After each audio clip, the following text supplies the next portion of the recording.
It is 1912, a time when tensions simmer in the Balkans, often referred to as the volatile heart of Europe. These are the twilight years of the Ottoman Empire's dominance over continental Europe, preceding the outbreak of World War I. In October of this year, another conflict will ignite. The essence of the Balkan region was shaped significantly by its geographical location.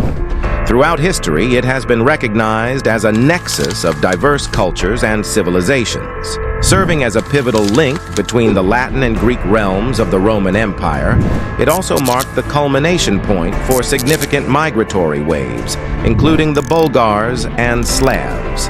During the Middle Ages, the Balkans emerged as a significant junction where the two main branches of Christianity, Orthodox and Catholic, converged following the Great Schism. In the centuries that followed, the region would encounter yet another religion and culture with the arrival of the Ottomans. Osman, hailed as Osman I, stands as the inaugural ruler who laid the foundations of the Ottoman Empire in this region. The precise origins of how an Anatolian beylik rose to prominence in the region remain uncertain. However, the weakened state of the Byzantine Empire provided an opportune environment for their expansion. Seizing upon this vulnerability, they extended their influence into Europe, overcoming local rulers and capitalizing on the region's instability. By 1400, the Ottomans had firmly established themselves as a formidable force, exerting control over vast swathes of the Balkans and western Anatolia. Over the ensuing centuries, the Ottoman Empire would undergo further expansion, maintaining dominion over the Balkans for more than 4 centuries. Despite the majority of the region's inhabitants being Christians with their own languages and cultures, they found themselves under Ottoman rule. The disparities between Turkish and Balkan cultures were considerable. While the Ottomans reached their zenith in the 16th century, their military prowess gradually lagged behind that of their European counterparts in the subsequent centuries. Throughout the 18th and 19th centuries, the Ottoman Sultanate faced significant military setbacks. Concurrently, the emergence of nationalism as a prevailing sentiment catalyzed a transformative chapter in European history.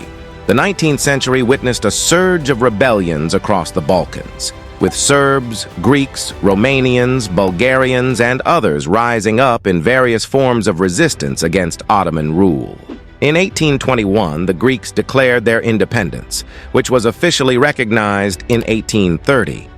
Similarly, Romania, Serbia, and Montenegro also secured their independence during this period. Bulgaria achieved semi-independence after a war in 1878, although it wasn't until 1908 that Bulgaria was formally acknowledged as fully independent, despite earlier declarations of freedom by some of these nations. Tensions among the Balkan states regarding their competing claims to the Ottoman-controlled provinces of Rumelia, specifically Eastern Rumelia, Thrace, and Macedonia, eased to some extent in the mid-19th century. This shift was partly due to the intervention of the great powers, whose aim was to ensure greater protection for the provinces with Christian majorities, while also maintaining the status quo. Despite the attainment of independence by nations like Bulgaria, Serbia, and Greece, Ottoman rule persisted over certain territories, leaving Bulgarian, Serbian, Greek, and other populations outside their homeland under Ottoman control. Tensions simmered, particularly between Serbia and Bulgaria, over territorial disputes. Serbia's ambitions to annex Bosnia and Herzegovina were derailed by the Bosnian crisis, culminating in the Austrian annexation of the province in October 1908. Following the unification of Eastern Rumelia, Bulgaria harbored aspirations for national unity. Despite amassing a sizable army, Bulgaria recognized the need for allies to confront the Ottomans effectively. On March 13, 1912, Serbia and Bulgaria forged a treaty, wherein Northern Macedonia was designated to Serbia and Southern Macedonia to Bulgaria. Similarly, in May 1912, Greece and Bulgaria entered into a comparable treaty, leveraging their military cooperation against their shared adversary. Montenegro's participation in the League was solidified through an informal understanding with Bulgaria and Greece, while a treaty with Serbia was finalized in September 1912. However, Bulgaria declined to commit to any formal agreement regarding the distribution of territorial gains. Unlike the arrangement with Serbia concerning Macedonia, Bulgaria maintained the belief that its military could occupy the majority of Macedonia and the crucial port city of Thessaloniki before Greek forces. In 1911, Italy initiated an invasion of Tripolitania, now part of present-day Libya. Italy's resounding military triumphs over the Ottoman Empire, coupled with the repressive measures enacted by the Young Turks, instilled a sense of optimism within the Balkan League. They began to entertain the possibility of emerging victorious in a conflict against the Ottomans, nurturing hopes of liberating their respective peoples from Ottoman rule. Montenegro was the first to declare war on October 8, 1912. Subsequently, an ultimatum was dispatched to Istanbul on October 13th. Bulgaria, Serbia, and Greece followed suit by declaring war on the Ottoman Empire on October 17th. At the outset of the conflict, the Ottoman order of battle consisted of 12,000 officers, 324,000 other ranks, 47,000 animals, 2,000 artillery pieces, and 380 machine guns.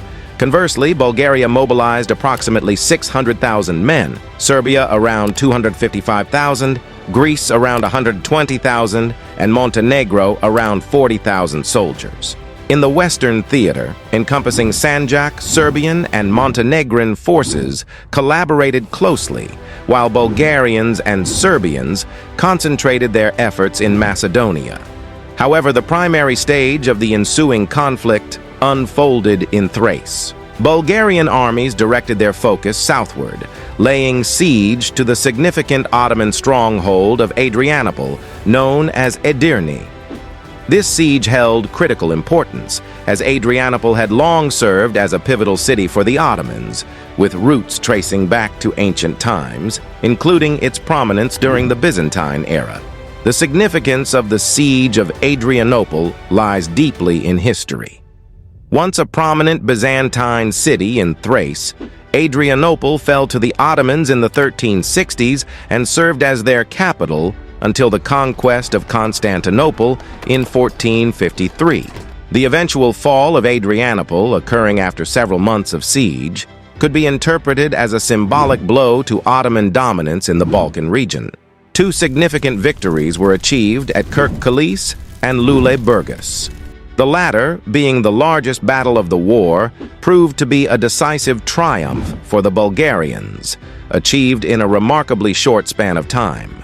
These victories effectively cleared the path toward Constantinople, the Ottoman capital. The Turkish forces regrouped at Çatalca, their final line of defense before the capital. In response, the Bulgarian forces launched an attack. Already fatigued from significant and arduous battles, the Bulgarian forces launched their attack on November 17th. However, this assault proved unsuccessful, leading both sides to adopt trench warfare tactics from that point onward. Meanwhile, the Serbian army achieved a decisive victory over the Western Ottoman forces at Kumanovo on October 23rd. With the Ottoman resistance dwindling, the Serbs advanced into Macedonia, Kosovo, and onward through Albania.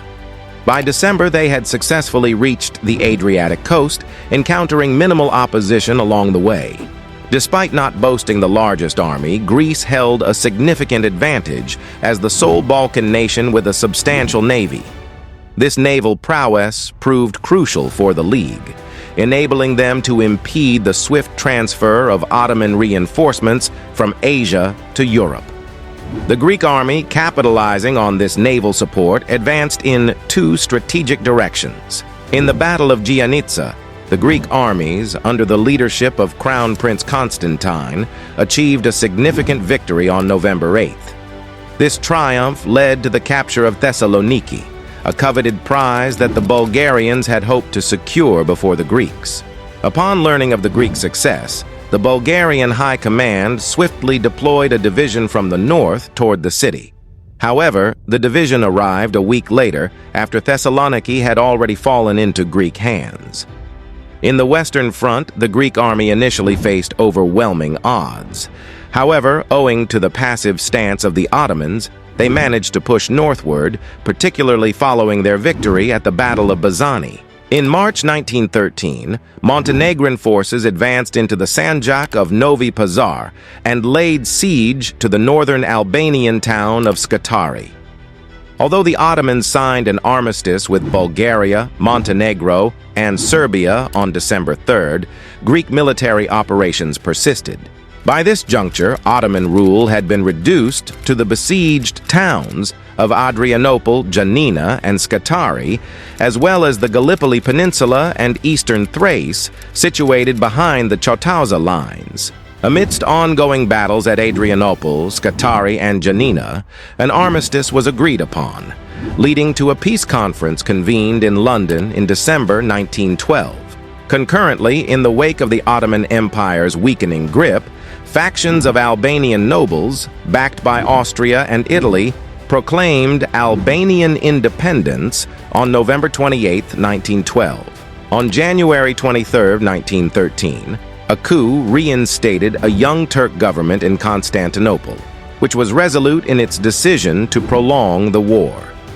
Intent on retaining Adrianople, the government renounced the armistice on January 30th, resuming hostilities to the Ottomans' detriment.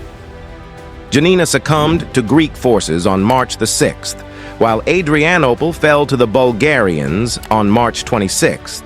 In London, peace negotiations culminated in the signing of the Preliminary Treaty of London on May 30, 1913, between the Balkan allies and the Ottoman Empire. This treaty delineated the European territories of the Ottoman Empire to a narrow strip of land and eastern Thrace, in close proximity to their capital. During the war, the Ottoman army suffered swift and decisive defeats, with the Balkan forces expelling them from nearly all their territory in southeastern Europe within the span of just 1 month. Certainly, while there were some Ottoman victories during the conflict, their impact was comparatively limited. Internal issues within the Ottoman Empire, including instability in certain territories, ongoing wars, and the overall exhaustion of the Ottoman state, compounded by the vulnerability of their extensive European borders, all played significant roles in contributing to their eventual defeat. Following the peace conferences held over the subsequent months, an agreement was brokered, leading to the partitioning of Macedonia among the victors of the First Balkan War. Although peace was officially concluded on May 30, 1913, the saga of the Balkan Wars did not conclude there. Bulgaria, despite receiving territories, harbored feelings of discontent, perceiving themselves as cheated out of their rightful claims by Serbia and Greece. This discontentment would lay the groundwork for the next Balkan War.